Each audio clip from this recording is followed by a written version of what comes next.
ಅಮಿತ್ ಶಾ ದಿಢೀರ್ U-turn ಹೊಡೆದಿದ್ಯಾಕೆ? FCRA ಬಿಲ್ಗೆ ಬಿತ್ತು ಭಾರಿ ದೊಡ್ಡ ಬ್ರೇಕ್. ಮೋದಿಗೆ ಬಂದ ಅಮೆರಿಕ ಫೋನ್ ಕಾಲ್ನ ಅಸಲಿ ರಹಸ್ಯ ಏನು? ಸ್ನೇಹಿತರೆ, ಕೇಂದ್ರ ಗೃಹ ಸಚಿವ ಅಮಿತ್ ಶಾ ಅವರು ಯಾವುದೇ ಒಂದು ಮಸೂದೆಯನ್ನ ಸಂಸತ್ನಲ್ಲಿ ಮಂಡಿಸ್ತಾರೆ ಅಂದ್ರೆ ಅದರ ಅರ್ಥ ಮಸೂದೆ ಪಾಸ್ ಆಗೋದು 100% ಗ್ಯಾರಂಟಿ ಅಂತ. ಎಂತಹದ್ದೇ ವಿರೋಧ ಬಂದ್ರೂ ಕೂಡ, ಎಂತಹದ್ದೇ ಅಡೆತಡೆಗಳಿದ್ರೂ ಕೂಡ ತಮ್ಮ ಚಾಣಾಕ್ಷ ರಾಜಕಾರಣದ ಮೂಲಕ ಬಿಲ್ ಪಾಸ್ ಮಾಡಿಸುವ ಕಲೆ ಅವರಿಗೆ ಕರಗತವಾಗಿದೆ. ಆದ್ರೆ ಇದೇ ಮೊದಲ ಬಾರಿಗೆ ಇಡೀ ದೇಶವೇ ಬೆಚ್ಚಿ ಬೀಳಿಸುವಂತಹ ಘಟನಾವಳಿಯೊಂದು ಸಂಸತ್ನ ಒಳಗೆ ನಡೆದು ಹೋಗಿದೆ ಅಂದ್ರೆ ನೀವು ನಂಬಲೇಬೇಕು. ಭಾರತದಲ್ಲಿ ಕಾರ್ಯನಿರ್ವಹಿಸ್ತಾ ಇರುವಂತಹ ವಿದೇಶಿ ಎನ್ಜಿಒಗಳ ಗುತ್ತಿಗೆ ಇಸುಗುವ ಭಾರಿ ದೊಡ್ಡ ಮಸೂದೆಯಾದಂತಹ ಎಫ್ಸಿಆರ್ಎ ಬಿಲ್ ಅನ್ನ ಅಮಿತ್ ಶಾ ಅವರು ಏಕೈಕಿ ತಡೆ ಹಿಡಿದಿದ್ದಾರೆ. ಹೌದು, ಫಾರಿನ್ ಕಾಂಟ್ರಿಬ್ಯೂಷನ್ ರೆಗ್ಯುಲೇಷನ್ ಆಕ್ಟ್ ಅಂದ್ರೆ ಎಫ್ಸಿಆರ್ಎ ತಿದ್ದುಪಡಿ ಮಸೂದೆಯನ್ನ ಈ ಮುಂಗಾರು ಅಧಿವೇಶನದಲ್ಲಿ ಪಾಸ್ ಮಾಡೋದಿಲ್ಲ, ಅದನ್ನ ನಾವು ಜಾಯಿಂಟ್ ಪಾರ್ಲಿಮೆಂಟರಿ ಕಮಿಟಿ ಅಂದ್ರೆ ಜೆಪಿಸಿಗೆ ಕಳುಹಿಸಿದ್ದೀವಿ ಅಂತ ಅಮಿತ್ ಶಾ ಅವರು ಒಂದು ಅಚ್ಚರಿಯ ಘೋಷಣೆ ಮಾಡಿದ್ದಾರೆ. ಈ ಒಂದು ಘೋಷಣೆ ಇಡೀ ದೇಶದ ರಾಜಕೀಯ ಪಂಡಿತರ ನಿದ್ದೆಗೆಡಿಸಿದೆ. ಎಂದಿಗೂ ಹಿಂದೆ ಸರಿಯದ ಕೇಂದ್ರ ಸರ್ಕಾರ ಏಕೈಕಿ ರೀತಿ ಯೂಟರ್ನ್ ತೆಗೆದುಕೊಂಡಿದ್ದಾದ್ರೂ ಯಾಕೆ ಎನ್ನುವಂತಹ ಯಕ್ಷ ಪ್ರಶ್ನೆ ಇದೀಗ ಎಲ್ಲರನ್ನ ಕಾಡ್ತಾ ಇದೆ. ವಿರೋಧ ಪಕ್ಷಗಳು ಮತ್ತು ಕೆಲವು ವಿದೇಶಿ ಶಕ್ತಿಗಳು ಈ ಮಸೂದೆಯನ್ನ ತಡೆಯಲು ಹೆಣೆದಿದ್ದ ಕರಾಳ ಚಕ್ರ ವ್ಯೂಹದಲ್ಲಿ ಮೋದಿ ಸರ್ಕಾರ ಅಕ್ಷರಶಃ ಸಿಲ್ಕಾಕೋಣುತ್ತಾ ಎನ್ನುವಂತಹ ಅನುಮಾನಗಳು ಕೂಡ ದಟ್ಟವಾಗಿದೆ. ಅಷ್ಟಕ್ಕೂ ಅಮಿತ್ ಶಾ ಅವರು ಎಫ್ಸಿಆರ್ಎ ಮಸೂದೆಯನ್ನ ಜೆಪಿಸಿಗೆ ಕಳುಹಿಸಲು ಅಡಗಿರುವಂತಹ ಅಸಲಿ ಕಾರಣವಾದ್ರೂ ಏನು? ಅಮೆರಿಕದ ಸಂಸದರು ಮತ್ತು ಚರ್ಚ್ಗಳ ಒಕ್ಕೂಟಗಳು ಈ ಮಸೂದೆಯ ವಿರುದ್ಧ ಇಷ್ಟೊಂದು ಭಾರಿ ಪ್ರಮಾಣದ ಲಾಭಿ ಮಾಡಿದ್ಯಾಕೆ? ಪ್ರಧಾನಿ ನರೇಂದ್ರ ಮೋದಿ ಅವರಿಗೆ ಅಮೆರಿಕಾದಿಂದ ಬಂದ ಜೆಡಿ ವ್ಯಾನ್ಸ್ ಅವರ ಒಂದು ನಿಗೂಢ ಫೋನ್ ಕಾಲ್ ಮತ್ತು ಅಜಿತ್ ದೋವಲ್ ಅವರನ್ನ ಭೇಟಿಯಾದ ಅಮೆರಿಕ ರಾಯಭಾರಿಯ ಅಸಲಿ ರಹಸ್ಯವೇನು? ವಿದೇಶಿ ಎನ್ಜಿಒಗಳ ಆಸ್ತಿಗಳನ್ನ ಜಪ್ತಿ ಮಾಡುವ ಕರಾಳ ಕಾನೂನು ಈ ಮಸೂದೆಯಲ್ಲಿದ್ದಾದ್ರೂ ಯಾಕೆ? ಮಸೂದೆನ ಜೆಪಿಸಿಗೆ ಕಳುಹಿಸಿದ್ರು ವಿರೋಧ ಪಕ್ಷಗಳ ಅಳಲು ನಿಲ್ಲದಿರುವುದರ ಬಗ್ಗೆ ಸಚಿವ ಕಿರಣ್ ರಿಜಿಜು ಕೊಟ್ಟಂತಹ ಖಡಕ್ ತಿರುಗೇಟು ಎಂಥದ್ದು? ಮುಂದಿನ ಚಳಿಗಾಲದ ಅಧಿವೇಶನದಲ್ಲಿ ಮಸೂದೆಯ ಹಲ್ಲುಗಳನ್ನ ಕೇಳುವ ಷಡ್ಯಂತ್ರ ನಡೀತಾ ಇದೆಯಾ? ಬನ್ನಿ ಇವತ್ತಿನ ಎಕ್ಸ್ಕ್ಲೂಸಿವ್ ಡೀಟೇಲ್ ರಿಪೋರ್ಟ್ ನಲ್ಲಿ ಎಫ್ಸಿಆರ್ಎ ಮಸೂದೆಯ ರಹಸ್ಯ, ಅಮಿತ್ ಶಾ ಅವರ ಯೂಟರ್ನ್ ಮತ್ತು ಜೆಪಿಸಿ ಸಮಿತಿಯ ಪ್ರತಿಯೊಂದು ರೋಚಕ ಮಾಹಿತಿಯನ್ನು ಅತ್ಯಂತ ವಿವರವಾಗಿ ಬಿಚ್ಚಿಡ್ತೀನಿ. ಪ್ರತಿಯೊಬ್ಬ ಭಾರತೀಯನು ತಿಳಿದುಕೊಳ್ಳಲೇಬೇಕಾದಂತಹ ಮಹತ್ವದ ಮಾಹಿತಿ ಇದು. ದಯವಿಟ್ಟು ವಿಡಿಯೋವನ್ನ ಎಲ್ಲೂ ಸ್ಕಿಪ್ ಮಾಡದೆ ಕೊನೆವರೆಗೂ ನೋಡಿ. ವಿಡಿಯೋ ಶುರು ಮಾಡೋಣ. ಆದ್ರೆ ಅದಕ್ಕೂ ಮುನ್ನ ನಮ್ಮ ದೇಶದ ಭದ್ರತೆಗಾಗಿ ವಿದೇಶಿ ಫಂಡಿಂಗ್ ನಿಯಂತ್ರಣ ಕಾನೂನು ಅಂದ್ರೆ ಎಫ್ಸಿಆರ್ಎ ಮಸೂದೆ ಪಾಸ್ ಆಗ್ಬೇಕಿತ್ತು ಅಂತ ನಿಮ್ಗನ್ಸುತ್ತಾ?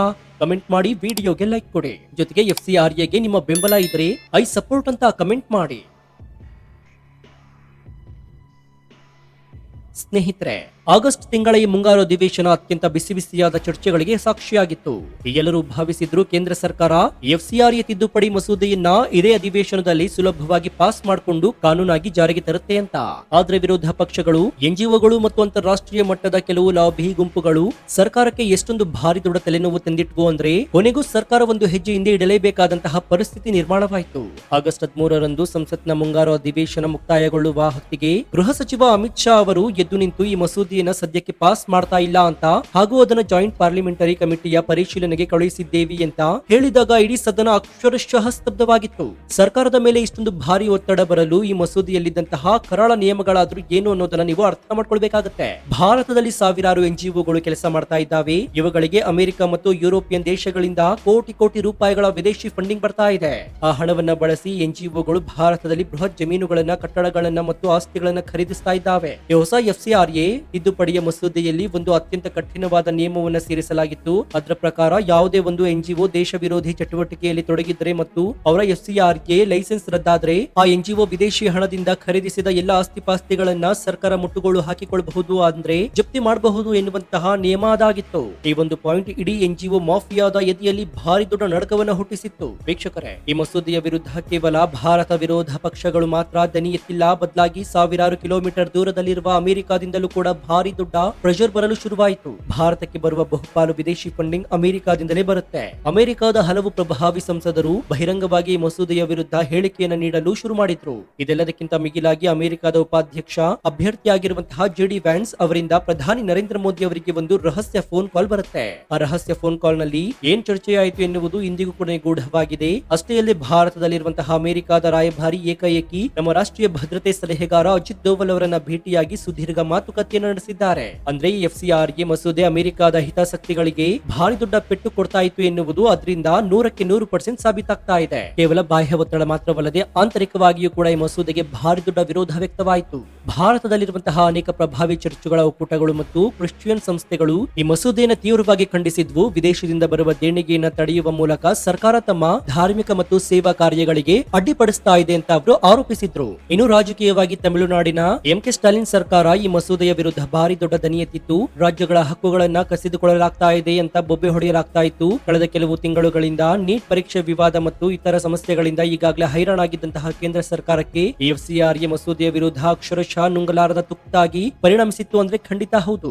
ಇಷ್ಟೆಲ್ಲ ಭಾರಿ ದೊಡ್ಡ ಒತ್ತಡಗಳು ಒಟ್ಟಿಗೆ ಬಂದ ಅಪ್ಪಳಿಸಿದಾಗ ಗೃಹ ಸಚಿವ ಅಮಿತ್ ಶಾ ಅವರು ತಮ್ಮ ರಾಜಕೀಯ ಚಾಣಾಕ್ಷತೆಯನ್ನ ಪ್ರದರ್ಶಿಸಿದ್ರು. ಅವರು ಮೊಂಡುತನಕ್ಕೆ ಬಿದ್ದು ಬಿಲ್ ಪಾಸ್ ಮಾಡುವ ಬದಲು ಒಂದು ಹೆಜ್ಜೆ ಹಿಂದೆ ಇಡುವಂತಹ ತೀರ್ಮಾನವನ್ನು ಮಾಡ್ತಾರೆ. ಈ ಮಸೂದೆಯನ್ನು ನಾವು ಜಾಯಿಂಟ್ ಪಾರ್ಲಿಮೆಂಟರಿ ಕಮಿಟಿ ಅಂದ್ರೆ ಜೆಪಿಸಿಗೆ ಕಳುಹಿಸಿದ್ದೇವೆ, ಅಲ್ಲಿ ಕೂಲಂಕುಷವಾಗಿ ಚರ್ಚೆಯಾಗಲಿದೆ ಅಂತ ಘೋಷಿಸಿದ್ರು. ಇದು ವಿರೋಧ ಪಕ್ಷಗಳಿಗೆ ಅಕ್ಷರಶಃ ಒಂದು ಭಾರಿ ದೊಡ್ಡ ಶಾಕ್ ಆಗಿತ್ತು. ಯಾಕಂದ್ರೆ ಅವರು ಜೆಪಿಸಿಗೆ ಕಳುಹಿಸಿ ಅಂತ ದಿನ ಬೆಳಗಾಗುವಷ್ಟರಲ್ಲಿ ಪ್ರತಿಭಟನೆ ಮಾಡ್ತಾ ಇದ್ರು. ಆದ್ರೆ ಸರ್ಕಾರ ಒಪ್ಪಿದಾಗ ಅವರಿಗೆ ಏನು ಹೇಳಬೇಕು ಎನ್ನುವುದೇ ತಿಳಿಯದಂತಾಯಿತು. ಇದು ಮೋದಿ ಅವರ ಡಿಪ್ಲೊಮ್ಯಾಟಿಕ್ ಮಾಸ್ಟರ್ ಪ್ಲಾನ್ ನ ಅತಿ ದೊಡ್ಡ ಉದಾಹರಣೆಯಾಗಿದೆ. ಅಷ್ಟಕ್ಕೂ ಈ ಜೆಪಿಸಿ ಅಂದ್ರೆ ಏನು ಮತ್ತು ಅದು ಹೇಗೆ ಕೆಲಸ ಮಾಡುತ್ತೆ ಅನ್ನೋದನ್ನ ಪ್ರತಿಯೊಬ್ಬ ನಾಗರಿಕನು ತಿಳಿದುಕೊಳ್ಳಲೇಬೇಕಾಗುತ್ತೆ. ಜೆಪಿಸಿ ಅಂದ್ರೆ ಸಂಸತ್ತಿನ 2 ಸದನಗಳ ಸದಸ್ಯರನ್ನ ಒಳಗೊಂಡ ಒಂದು ವಿಶೇಷ ಸಮಿತಿ. ಎಫ್ಸಿಆರ್ಎ ಮಸೂದೆಗಾಗಿ ರಚಿಸಲಾಗಿರುವಂತಹ ಜೆಪಿಸಿಯಲ್ಲಿ ಒಟ್ಟು 31 ಸದಸ್ಯರಿರ್ತಾರೆ. ಅವರಲ್ಲಿ 21 ಸಂಸದರು ಲೋಕಸಭೆಯಿಂದ ಮತ್ತು 10 ಸಂಸದರು ರಾಜ್ಯಸಭೆಯಿಂದ ಇರ್ತಾರೆ. ಈ ಸಮಿತಿ ಮಸೂದೆಯಲ್ಲಿರುವಂತಹ ಪ್ರತಿಯೊಂದು ಪದಗಳನ್ನ ಅಕ್ಷರಶಃ ಭೂತ ಕನ್ನಡಿಯನ್ನ ಹಿಡಿದುಕೊಂಡು ಸ್ಟಡಿ ಮಾಡ್ತಾರೆ. ಎನ್ಜಿಒ ಪ್ರತಿನಿಧಿಗಳನ್ನ, ಕಾನೂನು ತಜ್ಞರನ್ನ ಮತ್ತು ಸಂಬಂಧಪಟ್ಟ ಅಧಿಕಾರಿಗಳನ್ನ ಕರೆಸಿ ಅವರ ಅಭಿಪ್ರಾಯಗಳನ್ನ ಮತ್ತು ದೂರುಗಳನ್ನ ಆಲಿಸ್ತಾರೆ. ಯಾರು ಯಾರಿಗೆ ಎಲ್ಲೆಲ್ಲಿ ತೊಂದರೆ ಆಗ್ತಾ ಇದೆ ಎನ್ನುವುದನ್ನ ಕೂಲಂಕುಷವಾಗಿ ಪರಿಶೀಲಿಸಿ ಸರ್ಕಾರಕ್ಕೆ ತಮ್ಮ ಅಂತಿಮ ವರದಿಯನ್ನು ಸಲ್ಲಿಸುತ್ತಾರೆ. ಮಸೂದಿನ ಜೆಪಿಸಿಗೆ ಕಳುಹಿಸಿದ ಮೇಲೂ ಕಾಂಗ್ರೆಸ್ ಮತ್ತು ಇತರ ವಿರೋಧ ಪಕ್ಷಗಳು ಸರ್ಕಾರದ ವಿರುದ್ಧ ಕಾಗೆ ಹಾರಿಸುವುದನ್ನು ಮಾತ್ರ ಬಿಡೋದಿಲ್ಲ.